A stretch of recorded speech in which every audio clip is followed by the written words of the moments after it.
Hello everyone, my name is Rolake Akinkugbe, and I guess you can call me an energy and infrastructure guru. My 9 to 5 is in infrastructure development across Africa, while my other preoccupations mostly have to do with being a subject matter expert on the global energy landscape, coaching executives in public speaking, and working to improve the lives, careers, and business prospects of African women everywhere. So on to one of my favorite topics, energy. This video is the first of a 3-part series I'll be doing on Africa and the global energy transition.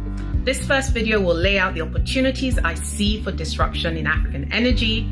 Then, in part 2, I'll talk about how the continent can harness local value chains and create a jobs boom from the energy transition to achieve the SDGs by 2030. And finally, in part 3, I will propose some high-level economic and policy strategies that I hope will provide ample fodder in policymakers' decisions about sector development and the energy landscape across Africa. So, is Africa ripe for another energy sector revolution? Well, my view is that hydrocarbons cannot exclusively meet rising demand on the continent. For me, the biggest game changers will be in power generation with the growth of renewables and natural gas, and perhaps electric vehicles in transportation. But it's all about infrastructure. I'm sure you're wondering, for a continent that has not fully conquered how to meet fossil fuel demand efficiently in the form of petrol and diesel for local transportation and to meet domestic electric needs, this may sound idealistic, but markets evolve despite inefficiencies. If you look at renewables, they already account for around 20% of Africa's installed generation capacity. That's according to international oil company BP. And according to the International Energy Agency, scaling up Africa's capacity to achieve universal access to energy by 2030 will require $100 billion a year, of which 40% will be dedicated to solar, wind, and other low-carbon power generation projects. Africa actually has the potential to install 300 gigawatts of clean power, or half the continent's total capacity, to meet nearly a quarter of the energy needs by 2030. But North Africa is actually leading the way. And the big projects in 2021 are expected to be in countries like Egypt, Algeria, Tunisia, and Morocco. Beyond that, nearly 40 out of 54 African countries have installed or plan to install solar power projects. And in fact, the cost for solar photovoltaic, solar PV, fell 82% between 2010 and 2019. So it's pretty clear that Africa could be fertile ground for solar, but this disruption, you'll be surprised to know, is not likely to come from utility-scale projects. In fact, utility-scale solar markets in Africa have struggled. We've seen administrative delays, some unbankable power purchasing agreements, difficulties securing land, and all of this is holding back project development. The main revolution, I think, will come from the off-grid distributed renewable energy space, with a focus on the commercial and industrial market segment. There is an estimated 74 megawatts of installed capacity recorded, so it is still small. The commercial and industrial solar sector in Africa is growing, not because of regulatory support, but because of economics. So net metering schemes, which have been proposed around the region, are rarely available. Instead, installations are designed so that electricity generated can be consumed directly by the host facility. So this revolution is actually meaning that entire off-grid, captive, and mini-grid ecosystems are bypassing large-scale national grid systems and going directly to consumers. And in fact, the largest consumer is the manufacturing sector. And easy-to-deploy off-grid solar technology has risen significantly in terms of demand, particularly for sectors like education and healthcare. So what about electric vehicles? Let's talk about EVs next. I hear you smirk. EVs in Africa? Well, I'm not talking about a new dawn of high-powered Tesla vehicles zooming across the streets of Joburg or Lagos. No, I'm talking about the global EV and battery storage market. More than 5 million electric vehicles were sold globally last year. And although Africa is still only a fraction of this market, the continent can take advantage of a silent revolution in the global battery market. So with urbanization rates of 4% annually and a corresponding increase in the vehicle fleet, a gradual shift to low emissions transport systems should be seen by Africa's policymakers as inevitable. Electric vehicles will eventually become cheaper as battery prices continue to fall, whilst tightening emissions regulations are helping to reshape emerging transportation technology and, of course, improve air quality. But I think this new revolution is actually very, very huge in terms of value creation. And let me tell you why. So take the Democratic Republic of Congo, the DRC, for instance. The DRC is rich in battery minerals like copper and cobalt. And in fact, it produces 13% of global copper and around 70% of the world's cobalt. That's about 100,000 tons in 2020. But it has only managed to capture 3% of the global battery value chain. Now, that global value chain is estimated to reach 300 billion by 2030. But I won't get into that now, as part 2 of this series delves deeper into this subject. So just imagine if Africa didn't only produce cobalt, but if it did the smelting, the refining, if it produced battery cells, if it did the cell assembling, which, by the way, is a 1.1 trillion market. I could go on and on. The significant disruption to the energy industry and the spurring of growth and the new jobs market would be significant. But I'll get to that in part 2 of the video.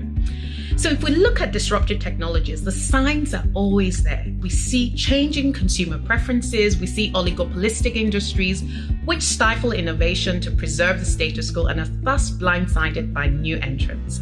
We also see efficient and cheaper alternatives, or negative consumer sentiment and rising consumer awareness. And I think the confluence of these factors could reorder Africa's incumbent energy systems with gas, renewables, and transportation at its heart.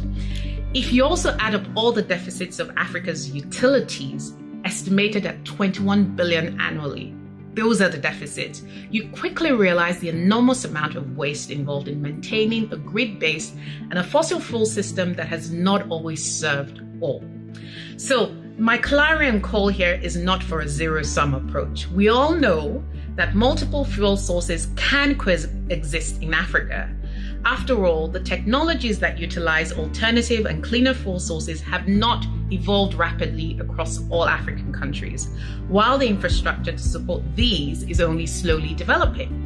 So if we take transition fuels such as compressed natural gas, CNG, it's a gas transport technology that has been around for decades and should be a natural substitute means of use for many of Africa's rural and semi-urban communities who are unlikely to ever consume piped gas due to the huge capital cost of piping to remote areas for domestic use.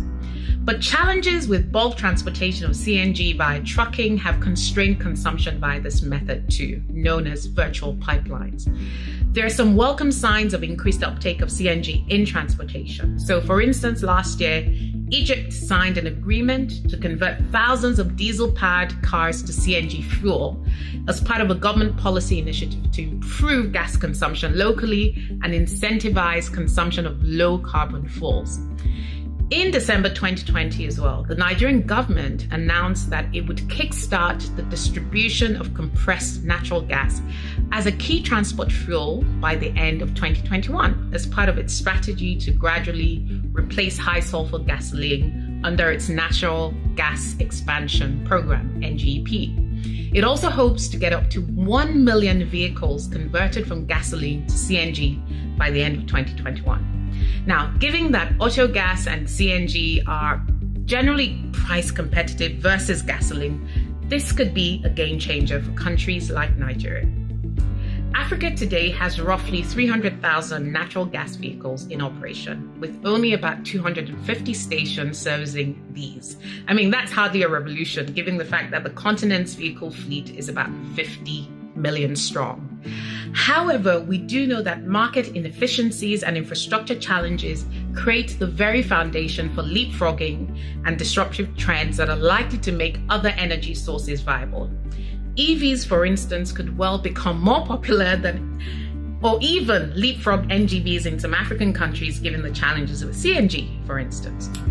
So whilst preferences amongst Africa's energy consumers have not radically changed, since most of us still use equipment, generators, machines, and vehicles that require fossil fuel energy sources to work, energy consumers on the continent are increasingly cost sensitive and in many instances becoming much more environmentally and ecologically sensitive.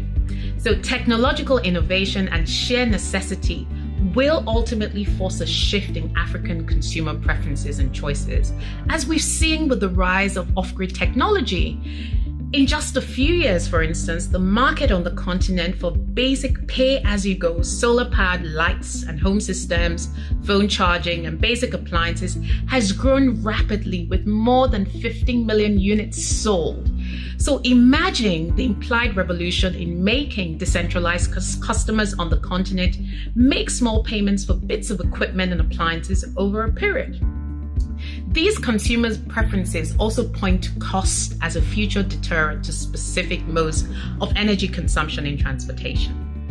In Kenya, for instance, recent research showed that commuters spend up to 30% of their monthly incomes on transportation due to high fuel costs. Moreover, the cost and fiscal burden of Africa's fuel-based economies are a problem.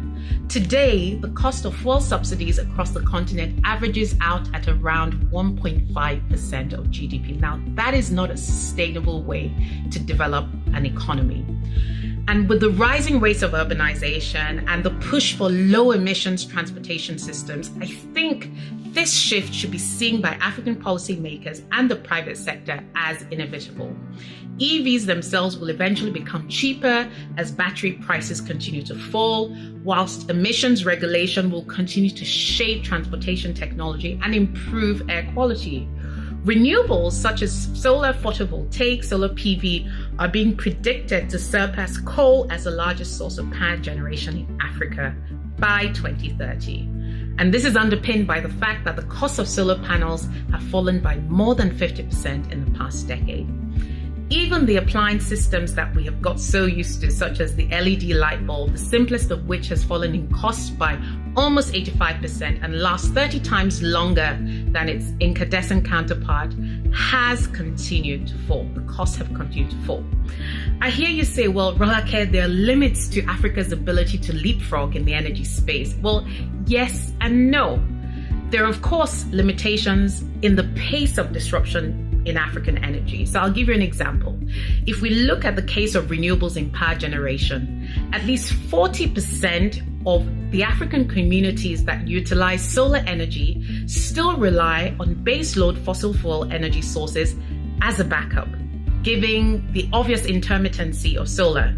In addition, new hydrocarbons discoveries on the continent mean governments can't abandon incumbent energy sources altogether. Today, proven oil and gas reserves exceed 150 billion barrels of oil equivalent. A short-term priority, in my view, should be how to harness these resources in a sustainable way and use the proceeds of their production to build inclusive and sustainable African economies that thrive on a balanced and cleaner energy mix. So I hope you learned something and found this video interesting. If so, please do follow on my YouTube channel at Rolake Akinkugbe and other platforms. You can like, share, comment, and of course, subscribe. In my next video, I talk about creating a jobs boom through value creation with a focus on the global battery value chain and the energy transition, as well as the types of local content policies that can spur sustainable economic growth across the continent. Thanks for listening and see you next time.